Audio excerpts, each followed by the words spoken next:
और उसके बाद उसने लड़की को बुरी तरीके से टॉर्चर किया, लाखों रुपया मुझसे ले लिया। ऑनलाइन का रिकॉर्ड तो 10-15 लाख का मेरे पास वैसे ही है, और जितने जितने पैसे जो कैश लिए वो अलग लिए उसने, और कोई हम तक पहुंचने का जरिया नहीं था उसका।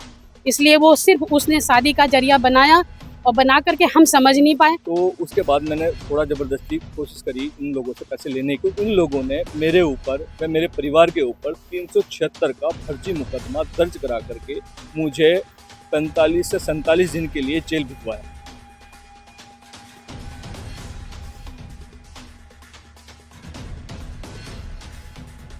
और हम हर तरह से बस हम परेशान है। मेरा अपना भी मकान गिरी भी रखा हुआ है उसके चक्कर में, बहुत परेशान है। हम टिफिन विफिन बना कर अपना गुजारा कर रहे हैं। उसके बाद इसने कुछ नहीं कहा तो मैंने फिर वो चेक कोर्ट में लगा दिया। कोर्ट में इसके मामला चल रहा है। क्या नाम है मैडम आपका? मेरा नाम सरिता है, कहाँ से है? ये शाहजहाँपुर से। शाहजहाँपुर से। क्या प्रकरण है सहारनपुर कप्तान साहब के पास पहुंचे? हाँ, मैं यहाँ इसलिए पहुंची कि अभी यहाँ पर एक मुझे फेसबुक से जानकारी मिली। वो पंकज सैनी, वो अपने नाम बदल बदल के बहरूपे, कभी पंकज सैनी, कभी पंकज भैया, कभी पंकज सिंह बन के ऐसे डॉक्यूमेंट से हमेशा लगाता है। और उसने वो पूरा फ्रॉड है। उसने हमें, हमारी बच्ची को पहले एक रंगदारी के केस में फंसा करके, फिर हमारी सहानुभूति इकट्ठी करके लड़की को जेल भिजवाया। उसके बाद धीरे धीरे अपना माइंड ऐसे कर करके उसने हमको शादी के लिए शादी किया। और उसके बाद उसने लड़की को बुरी तरीके से टॉर्चर किया, लाखों रुपया मुझसे ले लिया। ऑनलाइन का रिकॉर्ड तो 10-15 लाख का मेरे पास वैसे ही है, और जितने जितने पैसे जो कैश लिए वो अलग लिए उसने। लड़की को शादी के तीसरे दिन ही कुत्तों के बीच में बंद करके कमरे में, पुष्पांजलि इनक्लेव में 4-4.5 लाख की कोठी दिखाई कि ये मेरा है। यहाँ के बड़े बड़े अधिकारियों के संग फोटो, बड़े बड़े नेताओं के संग फोटो, और अपना उठना बैठना, सबसे एक दूसरे से फ़ोन मिला करके बात करके अपना इम्प्रेशन दिखाया मेरे ऊपर।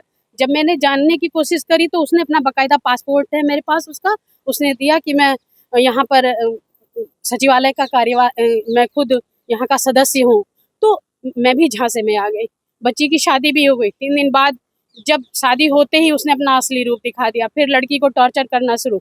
उसने गाड़ी मांगना, पैसा मांगना, इस तरीके से शुरू, किसी तरीके से हाथ पैर जोड़ करके कि हाँ, मैंने बहाने से अपनी लड़की को अपने घर में बुलाया कि मेरे घर में बहुत ज़्यादा तबीयत ख़राब है, जल्दी से मुझे देखने के लिए भेज दो। जब इसने मुझे फ़ोन पे बताया कि ये तो हम लोगों के संग ऐसा हो गया। जो कोठी दिखाई वो फ्रॉड, जो ऑफिस दिखा रखा है त्रिवेणी टावर के सामने, आज भी ताला लगा है, आज भी उसने उस पर कब्जा कर रखा है। और वहीं पे उसके सामने ही पुष्पांजलि इनक्लेव में जो कोठी है, वो भी उसी समय आके किसी सरदार जी ने खाली करवा ली थी। लड़की के सारे जेवर जितने दिए थे सब उतार करके गिरवी रखे हैं, उसकी रसीद भी मेरे पास है। आपकी इसी सहारनपुर। किस तरीके से आप उसके संपर्क में आए? भाई वो इतना शातिर है, वो बड़े बड़े पैसे वाले आसामियों को देख के पीछे से सबका देखता है कि ये कौन धनी आदमी है, उसको टारगेट बनाता रहता है। मेरी बेटी की शादी स्टार घर में हुई है, वहीं से उसको नजर आ गया कि ये लोग बड़े लोग हैं, इसकी एक बेटी और है, और कोई हम तक पहुंचने का जरिया नहीं था उसका। इसलिए वो सिर्फ उसने शादी का जरिया बनाया, और बना करके हम समझ नहीं पाए। हिमांशु सैनी, गाँव माजरी, थाना गागल। क्या प्रकरण है कप्तान साहब के पास काफी आगे पहुंचे? हाँ जी, ये 2021 का प्रकरण है।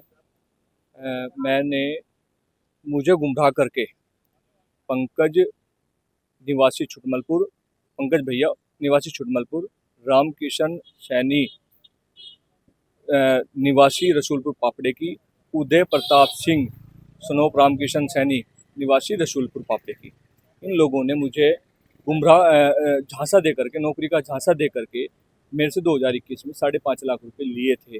और मैंने अपने घर की आधी ज़मीन बेच करके इन लोगों को ये 5.5 लाख रुपए दिए थे। 2021 में ये पैसे दिए थे, और 3 साल तक ये लोग मुझे नौकरी का झांसा देते रहे। जब मैंने इनको बोला कि भैया या तो मेरे पैसे दो, या मुझे जो है जिस काम के लिए तुमने मेरे से पैसे लिए हैं वो काम कराओ, और ना तो मेरे पैसे दो, तो ये मुझे 3 साल तक परेशान जो है, मानसिक तौर पर प्रताड़ित मुझे करते रहे। तो उसके बाद मैंने थोड़ा ज़बरदस्ती कोशिश करी इन लोगों से पैसे लेने की। तो इन लोगों ने मेरे ऊपर व मेरे परिवार के ऊपर 376 का फर्जी मुकदमा दर्ज करा करके मुझे 45 से 47 दिन के लिए जेल भिजवाया। जबकि मैंने जो क्राइम मैंने किया ही नहीं, उस क्राइम में इन लोगों ने मुझे इन्वॉल्व करके मुझे जेल भेजा। और जो इन लोगों ने बलात्कार की घटना दिखाई है वो होटल की दिखाई है, और उस होटल की एंट्री वो फर्जी है, ये साफ सिद्ध हो रहा है उस एंट्री में। तो अब इन लोगों ने मुझे जेल भिजवा दिया, मेरे परिवार को, और मुझे जो है इन लोगों से भविष्य में भी जो है खतरा है। इन लोगों से जो है मुझे सुरक्षा मिलनी चाहिए, और मेरे परिवार को, और जो है मुझे इन लोगों से खतरा है। और तीन लोग इन्वॉल्व है, इनका एक गिरोह है। निशा सैनी है जी मेरा नाम, चुटमलपुर से आई जी। ये प्रकरण ये है जी कि पंकज भैया ने हमारे से बहुत पैसा ले लिया और मकान का बैनामा कर रखा हमारे नाम, करीब हो गए 9 साल, और खाली नहीं करता, और ऊपर से हमें परेशान करा है कि मैं ये करवा दूंगा वो करवा दूंगा। कोर्ट में मेरा कुछ नहीं होता, नेता वेता सब उसके हैं। एक बार हमें बुलाया कि आधे में सामान तुम रख लो, और ऊपर से हमारे पास केस डाल दिया फतेहपुर थाने में कि मेरी माँ से बलात्कार का केस उन्होंने कर दिया हमारे ऊपर, और हम हर तरह से बस हम परेशान है। मेरा अपना भी मकान गिरवी रखा हुआ है उसके चक्कर में, हम बहुत परेशान है। हम टिफिन विफिन बना के अपना गुजारा कर रहे हैं जी, और करा बस ये चाह रहे हैं जी कि मकान खाली हो जाए जी, जब बैनामा करा रखा है उसने, ये बस इसीलिए हम यहाँ पे आए जी। हाँ जी।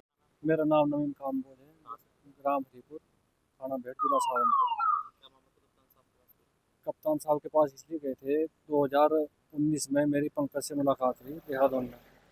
तो वहाँ पर पंकज ने मतलब मुझे ऋषिकेश एम्स में नौकरी दिलाने के नाम पर 1.5 लाख रुपए ले लिए।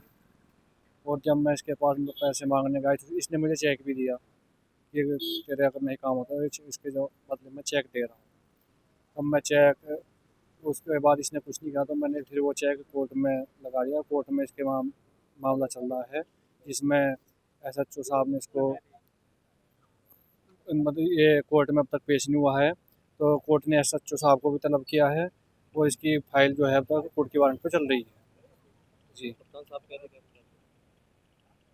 कप्तान साहब ने हमें वो आश्वासन दिया है कि इसके खिलाफ सख्त से सख्त कार्रवाई की जाए।